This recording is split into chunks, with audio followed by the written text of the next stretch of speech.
So get in line, get your wallet ready and belly up to the bar and buy some coffee because it's really good.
Coffee cultivation in Yemen is so different than anywhere else in the world.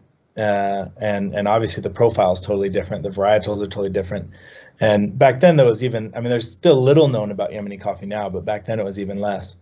Everyone was blown away by the complexity of the coffee, and the acidity in there was absolutely outstanding. And as I said, it scored really high. And then at the end, when the instructor let us know that actually it was a Yemeni, I was like, hold on a second, I work in the coffee industry for 7-8 years now, and I do not recall actually trying Yemeni before. So that was kind of a mind-blowing event for me. And that's why even now I can pinpoint it, that Yemeni charmed me at the very beginning when I met it, I think that what is outstanding about Yemeni is not rather a certain flavor profile, but their complexities in the high quality coffees.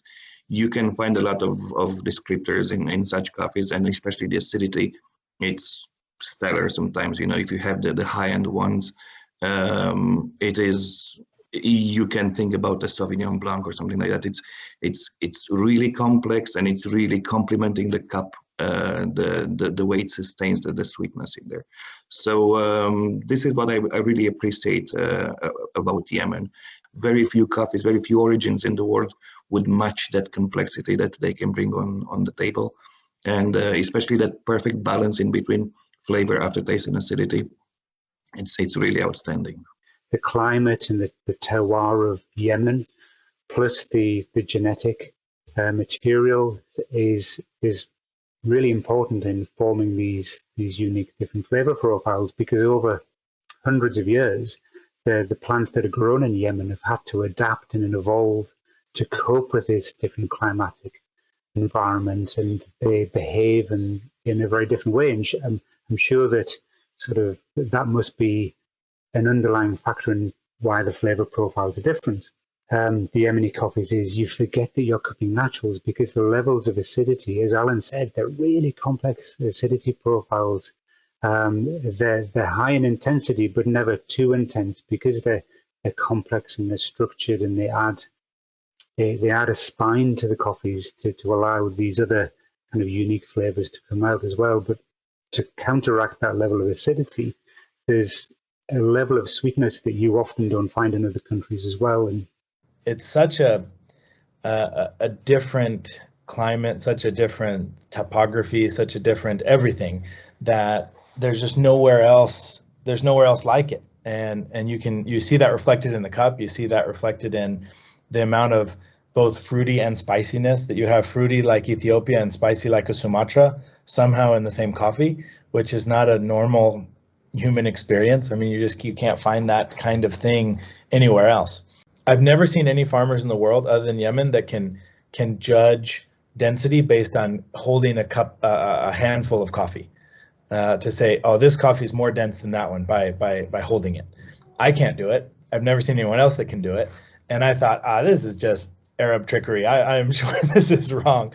But then we went and took the coffees and put them in a density meter, and yeah, they were right. They said these are more dense, these are less dense, and they were correct. There's just so many different areas of local knowledge that exist there that we need to capture and actually share with other parts of the coffee producing world. One of the things that I found absolutely staggering for the years that I've been cupping Yemeni coffee, and particularly the ones from Sheba, I've never had a phenolic cup in all the coffees I've had, and that's exceptional. I mean, I've cupped hundreds, if not into the thousands of cups of Yemeni coffee now, and never had one single phenol. And I think that's staggering to actually just to bring that point. The consumer is willing to pay coffee. They're willing to pay for coffee that they perceive as higher value. And I think that sort of, as well as that conversation about what is the price of Yemeni coffee, and I think sort of making sure that it is sustainable, that it's price added value for the producer, and the producer can invest and develop their product as they want. We have to then throw that question back to the rest of the coffee world and say, is your product undervalued? And I think that it's a wider conversation that continues to persist around coffee, is that pricing and traceability and transparency is a question we're always asking, and we don't necessarily ask it for other products. I know, sort of, John, you're very interested in wine, and these aren't discussions that we have around wine, because wine managed to break the commodity model in the 1800s. Yemeni coffees, they are high quality coffees. As John said, I never had a Yemen on the table that would have a defect, and that says a lot about the quality. They are quite hard to find because some lots are so small. We are talking about micro lots of only 10-15 kilos from a farmer. So yeah, everything put together explains why the prices are where they are. And again, what I would ask is this price enough for outsourcing and sustaining the coffee production in Yemen? But if we're going to see sustainable development in Yemen, in Yunnan, in any producing country, we have to find a way to improve the quality of the product and make it worth it, to where when people buy, they're not saying, I'm buying this coffee because I'm a good guy and I feel bad for people, but I'm buying it because it's really worth that. And it being worth it can be a whole lot of things, but I think in the market, what's going to make it worth it is cup quality. I work with farmers every day, and it's a pretty straightforward proposition. It's like, if I grow this and make money, I'll keep growing it. And if I grow this and lose money, I'll stop growing it and try to grow something else. And so we have to find a way to definitely sustain production. But if we can improve quality and improve market access to that quality, I don't think Yemeni coffees are that expensive. And I'm super cheap. I'm for sure the cheapest guy on the call, and probably the cheapest guy that is involved in Yemeni coffee anywhere in the world. But I really think it's worth it because it's that good. It's so interesting and so unique and so special that you go, yeah, I'm totally willing to pay a much higher price than a comparable coffee from another region, because it's not really that comparable. It's really that interesting and unique. So get in line, get your wallet ready and belly up to the bar and buy some coffee, because it's really good. I have never bought a coffee to put in a jar and look at. I buy coffee to roast it, grind it up in little pieces, pour water on top, and drink the liquid. I've never once put it in a pedestal and said, everyone please come over and gaze upon this lovely looking green coffee.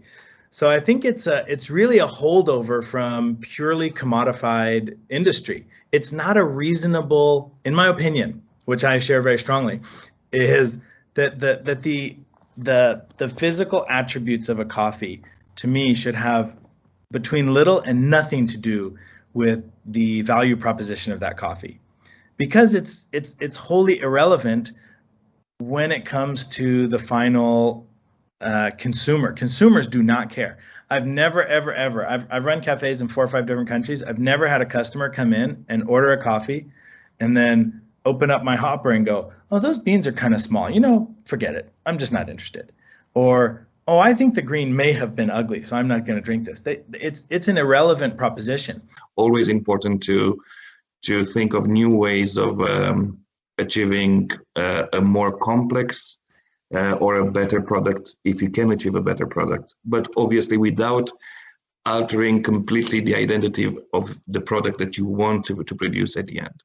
So I think that innovation it's required, and experimenting in coffee processing is very important as well, because obviously brings whole new experiences to the end consumer. But obviously there are some boundaries in the sense that people want to experience coffee, not coffee with something else. So in my opinion, I think it would be a good thing to try some, I don't know, lactic fermented coffee or some carbonic macerated Yemeni, definitely, but with the mention that it should be just coffee in those tanks and nothing else. This is just me, and this is my personal view on it. Yeah, definitely.